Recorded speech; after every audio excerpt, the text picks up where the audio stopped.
वे जो सर्वव्यापी हैं, सर्व समर्थ हैं, सर्वेश्वर हैं और हम सबके भीतर भी पूरी करुणा से विद्यमान हैं, उनको संपूर्ण नमन। तत्पश्चात धर्म और आध्यात्म के पिपासुओं को प्यारा नमन। प्रभु जी, गत सत्संग में विवेचना हुई, मन ऐसो निर्मल भयो जैसे गंगा नीर। बहुत अद्भुत, सुंदर, मीठा दोहा है प्रिय सम्मानित गुरु संत कबीर दास जी का। उनके दोहे हैं ही ऐसे, क्योंकि वो थे ही इतने प्यारे व्यक्ति। पर वो तो ठीक है कि मन ऐसो निर्मल भयो जैसे गंगा नीर, पर मन किसका निर्मल हो सकता है? कौन है जो मन को इतना निर्मल कर ले कि ईश्वर पीछे पीछे आने लगे? जैसा कहा कि कभी रुक यार, कभी रुक जा यार, मुझे आ जान दे। क्योंकि बाध्य हो गए कबीर से वो ईश्वर, बंध गए ईश्वर कबीर से, और ईश्वर कबीर के पीछे पीछे चलने लगे। अब प्रश्न आया कि मन कैसे निर्मल करें?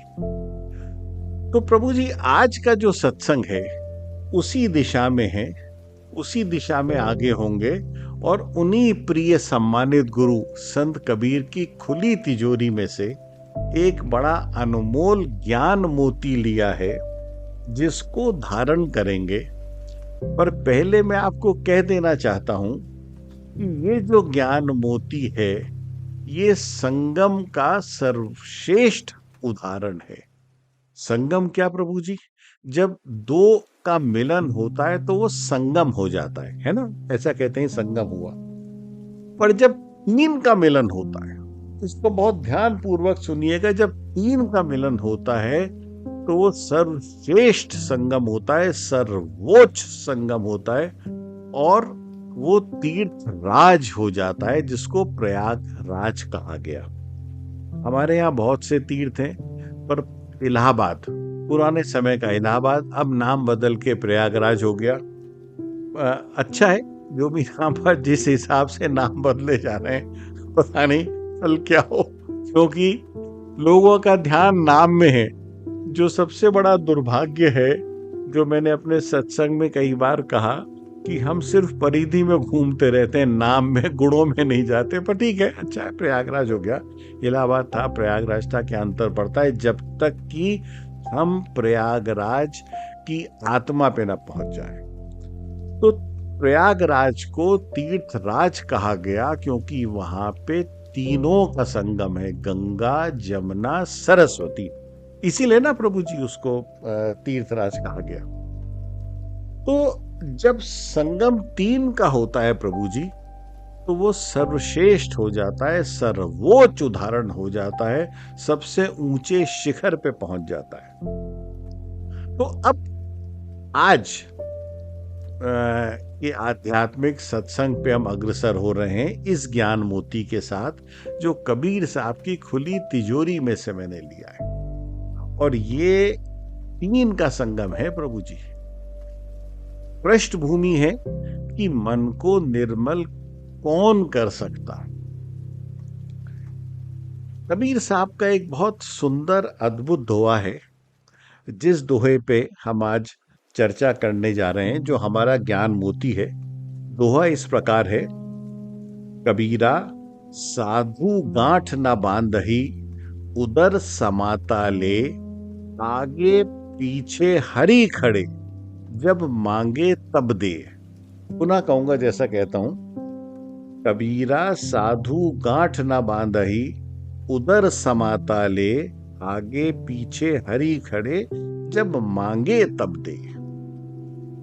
ये मैं जो दोहा है, जैसा मैं कई बार कह चुका हूं अपने दोहों में या श्लोकों में, हो सकता है कि त्रुटि हो, उच्चारण में त्रुटि हो, कुछ गलती हो जाए, कुछ शब्दों के क्रमों में अंतर हो जाए, आगे पीछे हो जाए, पर जैसा है कि अपन भाव पे जाएंगे, अपन आत्मा पे जाएंगे, ना कि परिधि पे। नाम कुछ भी बदल लो, अपने को अर्थ पे जाना है। तो यहाँ कबीर कहते हैं, जो साधु है वो गांठ नहीं बांधता, मतलब संग्रह नहीं करता, वो इकट्ठा नहीं करता, वो अगले क्षण की नहीं सोचता, उधर समातल है। उदाहरण उन्होंने दिया है कि जो उस वक्त उसकी आवश्यकता होती है, जैसे उसको भूख लगी है तो जो उस वक्त उसके पेट में समाता है, जो उसकी रिक्वायरमेंट है, जो खा सकता है, what ever is his requirement, he takes his meal accordingly as per his requirement. अपनी आवश्यकता अनुसार वो भोजन कर लेता है, ज्यादा नहीं करता। भोजन उठा के नहीं रखता, जैसे हम लोग फ्रिज में रख लेते हैं ना। तो कबीर कहते साधु ना गांठ बांधे। साधु अपने पोटली में, अपने गांठ में कुछ दबा के नहीं रखता, बस जो उसकी आवश्यकता है उसी अनुसार तभी देता है। क्यों? आगे पीछे हरि खड़े, जहां मांगे तब दे। जब उसके आगे पीछे हरि खड़े रहते हैं, वो ईश्वर खड़े रहते हैं, और जब उसको आवश्यकता होती है तभी उस आवश्यकता की पूर्ति कर देते हैं। ये प्रभु जी मैंने आपसे कहा तीर्थराज, इसमें सबसे बड़ी बात क्या है कि ईश्वर के प्रति इतना विश्वास, ईश्वर के प्रति इतना विश्वास कि ईश्वर मेरे साथ हैं। दूसरा प्रभु जी, ईश्वर के प्रति संपूर्ण समर्पण, पूरा समर्पण। तीसरा प्रभु जी, अपनी आवश्यकताओं को सीमित कर लेना, क्योंकि मुझे आवश्यकताओं की सीमा नहीं बढ़ानी, मुझे अपनी आवश्यकता अनुसार ही ग्रहण करना है। जैसा पिछले कुछ सत्संग पूर्व हमने कहा था, ओम ईशावास्यमिदं सर्वम यत्किंच जगत्याम जगत तेन त्यक्तेन भुंजिता मां घृता कस्वित धनम। उस वक्त जो मेरी आवश्यकता है सिर्फ मैं उसका भोग करूंगा, वो भी त्याग की भावना से। तो जो साधु है ना प्रभु जी, उसका इतना विश्वास है, इतना विश्वास है ईश्वर पे, इतना विश्वास है कि उसको मालूम है ईश्वर उसके साथ है। दूसरा, उसका कितना समर्पण है कि उसने कितना अपने आप को ईश्वर के हाथों में सौंप दिया है। तीसरा प्रभु जी, उसने भविष्य की बात ही नहीं करी, उसने सुबह भोजन करते हुए शाम के भोजन की बात ही नहीं करी। उसने आवश्यकताओं को सीमित कर लिया कि इस वक्त जो मेरी आवश्यकता है मैं सिर्फ उसकी पूर्ति करूंगा। तो जब ये तीनों मिल जाते हैं ना प्रभु जी, तब संगम हो जाता है, तब तीर्थराज प्रयाग हो जाता है। तो आपको प्रयागराज जाने की जरूरत नहीं पड़ती, साधु को प्रयागराज जाने की जरूरत ही नहीं पड़ती, क्योंकि जहां बैठता है वो ही प्रयागराज हो जाता है। क्योंकि उसके अंदर इतना विश्वास है, इतना विश्वास है कि ईश्वर मेरे साथ हैं। उसने इतना अपने आप को समर्पित कर दिया है श्री चरणों में, इतना समर्पित कर दिया है कि उसका विश्वास जागृत हो चुका है। उसने अपनी आवश्यकताओं को इतना सीमित कर दिया है क्योंकि उसको मालूम है ईश्वर उसके साथ हैं। अब ये जो है ना प्रभु जी, ये बड़ी एक रुचि पूर्वक बात है। इसके लिए सबसे पहले आपको चाहिए ईश्वर पे विश्वास। ईश्वर पे विश्वास कब होगा? जब आपको ये मालूम होगा कि जब ना तो अपनी इच्छा से आया था, ना अपनी इच्छा से स्थान चुना था, ना अपनी इच्छा से परिवार चुना था, ना अपनी इच्छा से ये चुना था कि आदमी बनूंगा, औरत बनूंगा, गोरा बनूंगा, काला बनूंगा, क्या बनूंगा, किस जाति, किस वर्ण, किस कुल में मेरा जन्म होगा, किस स्थान में होगा। तो जब अपनी इच्छा से कुछ था ही नहीं, ना अपनी इच्छा से प्रभु जी मैं जाऊंगा, तो फिर काय बात का। तो साधु जो है वो बिल्कुल भी एक बात से निश्चिंत है, इससे भविष्य से, क्योंकि उसको मालूम है कि भूतकाल भी उसका नहीं था। उसको मालूम है कि वर्तमान में जैसे वो चला रहे वैसा मैं चल रहा हूं। उसको मालूम है भविष्य भी उनके हाथ में है। तो इसलिए वो गांठ बांध के नहीं रखता, वो संग्रह में विश्वास ही नहीं करता, कुछ भी चीज संग्रहित नहीं करता। क्यों करे? भाई ऑलरेडी बोझ उठाने को है ना बिहारी जी। साधु बहुत स्मार्ट है और बिहारी जी बहुत डरते हैं साधु से कि भैया ये तो कल का तो सोचेगा नहीं, कल तो बहुत दूर की बात है, तो शाम का ही नहीं सोचेगा। तो भैया इसके पास मतलब वो क्योंकि सर्वव्यापी है, सब जगह सर्वशक्तिमान है, तो क्षीर सागर के साथ साथ वृंदावन के साथ साथ साधु के पीछे पीछे भी चलते हैं कि यार कहीं इसको भूख लग गई तो क्या होगा, यार कहीं इसको प्यास लग गई तो क्या होगा। तो ये जो है ना प्रभु जी, ये विश्वास, ये समर्पण और ये सीमित आवश्यकता, जिस क्षण हमारे जीवन में ये भाव जागृत होने लगता है, जो वर्तमान स्थिति में देखते हुए असंभव है, क्योंकि अब तक जिस तरीके से हमने जीवन को जिया है, जिस शैली से जिया है, उससे तो ये अकल्पनीय है, हम कल्पना भी नहीं कर सकते, क्योंकि सारा जीवन ही संग्रह में बीत रहा है, सारा जीवन ही चिंता में बीत रहा है। और हमारी तो छोड़ो, जो पा चुके हैं, जो ऊंची ऊंची कुर्सियों पे it is so sad, it is so painful that after achieving the highest things in life, the highest position, still they are so insecure, they are so fearful, they are so frightened, इतने डरे हुए हैं, क्योंकि उनको लगता है यही ना छूट जाए, यही ना छूट जाए। तो सारे छल प्रपंच जो हम जीवन में देखते हैं हर बड़े आदमी के प्रभु जी, जरूरी नहीं कि वो राजनीति में हो, जरूरी नहीं कि वो ब्यूरोक्रेसी में हो, जरूरी नहीं कि वो बिजनेस में हो, जरूरी नहीं कि वो इवन सो कॉल्ड ये जो धर्म गुरु हैं, ये अपना सिंहासन, अपनी गद्दी नहीं छोड़ना चाह रहे कि यार ऐसा ना हो ये आ जाए। कितना पढ़ते ना, कितने आश्रमों में खून होने लगा, मर्डर होने लगे, क्या क्या होने लगे, क्योंकि आवश्यकताएं सीमित नहीं है।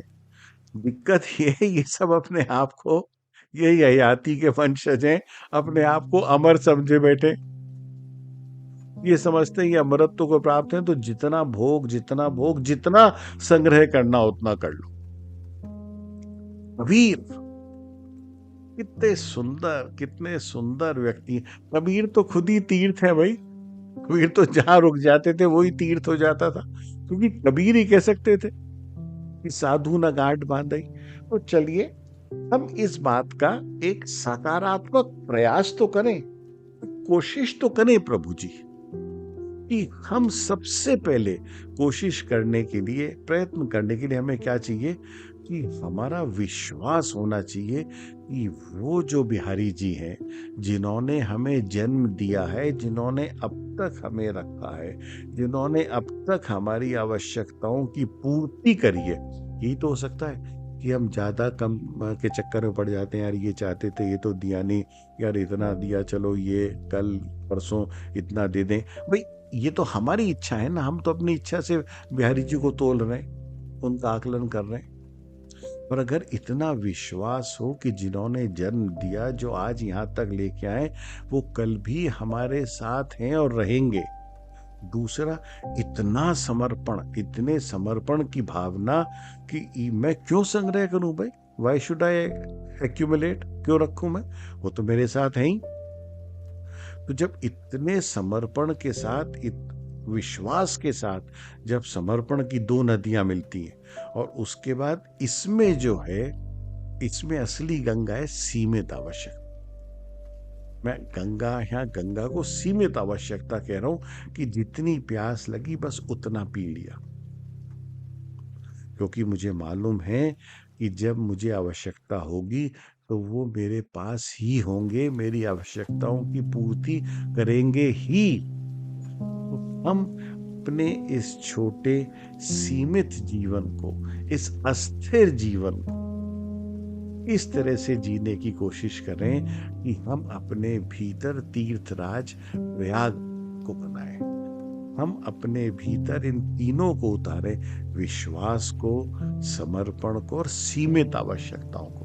प्रभु जी, जब आवश्यकताएं सीमित हो जाएंगी ना, तो द्वेष नहीं होगा, तो लोभ नहीं होगा, तो वैमनस्य नहीं होगा, तो क्रोध नहीं होगा, और ना मोह रह जाएगा, क्योंकि आवश्यकताएं सीमित हैं। जब सीमित आवश्यकताएं होंगी, उसके बाद विश्वास होने लगेगा कि हाँ, वो हैं जिन्होंने इतनी सद्बुद्धि दी, और जब विश्वास होने लगेगा तो समर्पण प्रारंभ हो जाएगा। आशा है प्रभु जी आपको ये तीर्थराज अच्छा लगा होगा। बिहारी जी की कृपा से अगले सत्संग में संत कबीर के सप्त ऋषियों में से एक दूसरे सप्त ऋषि को हम लेंगे, एक दूसरा अति दैदीप्यमान ज्ञान मोती लेंगे जो बहुत सुंदर सीख देने वाला है।